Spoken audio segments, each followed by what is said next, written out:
Hi family, இன்றைக்கி சூப்பராக ஒரு ஈவினிங் ஸ்நாக் எப்படி செய்கிறதுன்னு பார்ப்போமா. அதுக்கு ஒரு பவுலில் 2 கப் மைதா மாவு எடுத்துக்கலாம்.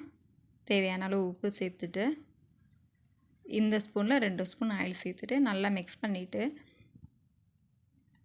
இப்படி உருண்டை பிடிச்சி பார்க்கணும். நல்லா உருண்டை உடையாமல் வந்துச்சுன்னா நம்ம டீப் ஃப்ரை பண்ணி எடுக்கையில் நல்லா மொறுன்னு இருக்கும். Thanks to Indian recipes Tamil. அந்த அக்காவோட வீடியோலேருந்து தான் டிப்ஸ் நான் ஃபாலோ பண்ணேன்.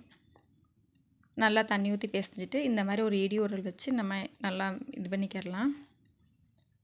அப்படின்னா மாவு நல்லா சாஃப்டாக வரும். அதுக்காக தான் கொஞ்சோண்டு ஆயில் அப்ளை பண்ணிவிட்டு மாவு எடுத்து வச்சுக்கலாம். இப்போது இதுக்கு தேவையான ஸ்டஃபிங் ரெடி பண்ணிக்கிடுவோம். ஒரு குக்கரில் ஆயில் சேர்த்துட்டு 2 ஸ்பூன் இஞ்சி பூண்டு பேஸ்ட், 1/2 ஸ்பூன் தனி மிளகா பொடி, 1/2 ஸ்பூன் மல்லிப்பொடி, 1/4 ஸ்பூன் மஞ்சள் பொடி, 1/4 ஸ்பூன் பட்டை கிராம்பு பொடி எல்லாம் சேர்த்துட்டு நல்லா மிக்ஸ் பண்ணிக்கிறலாம்.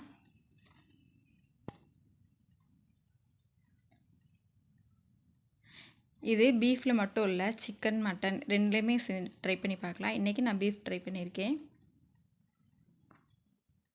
மசாலாவோட பச்சை ஸ்மெல் போனோடனே நம்ம கழுவி வச்சுருக்க பீஃபும் சேர்த்துக்கரலாம். மசாலா பீஃப் எல்லாம் நல்லா மிங்கிளாகட்டும். இதுக்கு தேவையான அளவு உப்பு சேர்த்து நல்லா மிக்ஸ் பண்ணிக்கிடுவோம். இப்போது தேவையான அளவு தண்ணி ஊற்றி விசில் எடுக்கரலாம். எனக்கு ஒரு 10 விசில் தேவைப்பட்டுச்சு.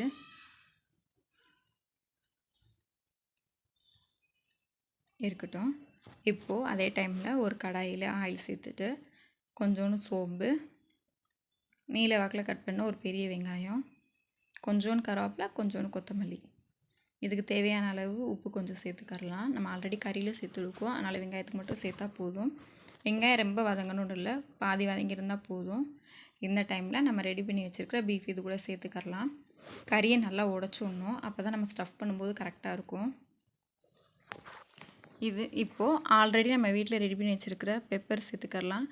இது எப்படின்னா, 1 ஸ்பூன் மேலுக்கு 1/2 ஸ்பூன் சோம்பு போட்டு ட்ரை ரோஸ்ட் பண்ணி பொடி பண்ணி வச்சுருக்கேன். அது ஒரு ஸ்பூன் சேர்த்துக்கரலாம். இப்போது நல்லா சூரில் கிண்டி அதை எடுத்துக்கிடுவோம்.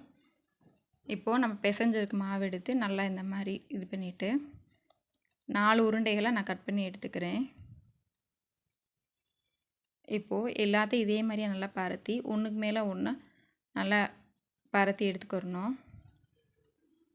இந்த மாதிரி இப்போது இதெல்லாம் நல்லா ஒன்று சேர்த்து வச்சுட்டு மறுபடியும் இதே மாதிரி பரத்திக்கிடுவோம். நம்ம தேவையான அளவு கட் பண்ணி எடுத்துக்கரலாம். இது பப்ஸும் இல்லை, சோமாஸும் இல்லை, ரெண்டுக்கும் நடுவில் இது ஒன்று. இது ஒரு டைப்பாக இருக்கும், ஆனால் டேஸ்ட் ரொம்ப நல்லா இருந்துச்சு. நீங்கள் கண்டிப்பாக உங்கள் வீட்டில் ட்ரை பண்ணுங்கள். இதுக்கு பேஸ்ட் ஒன்று ரெடி பண்ணிக்கிறலாம். அதுக்கு 1 ஸ்பூன் மைதா மாவில் கொஞ்சம் தண்ணி ஊற்றி பேஸ்ட் ரெடி பண்ணிக்கிடுவோம்.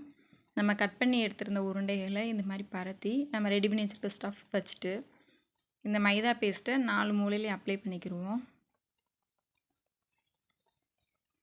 4 கரண்டிலையும் அப்ளை பண்ணிட்டு இந்த மாதிரி எடுத்துக்கணும். நம்மள்கிட்ட ஓவன் இருந்துச்சுன்னா இதே மாதிரி நீங்கள் ஓவனில் வச்சு செஞ்சிங்கன்னா பப்ஸ் மாதிரியே நல்லா லேயர்ஸ் வரும். நம்மள்கிட்ட ஓவன் இல்லாதனால நான் டீப் ஃப்ரை பண்ணி எடுத்திருக்கேன். இதுவும் நல்லா தான் இருந்துச்சு.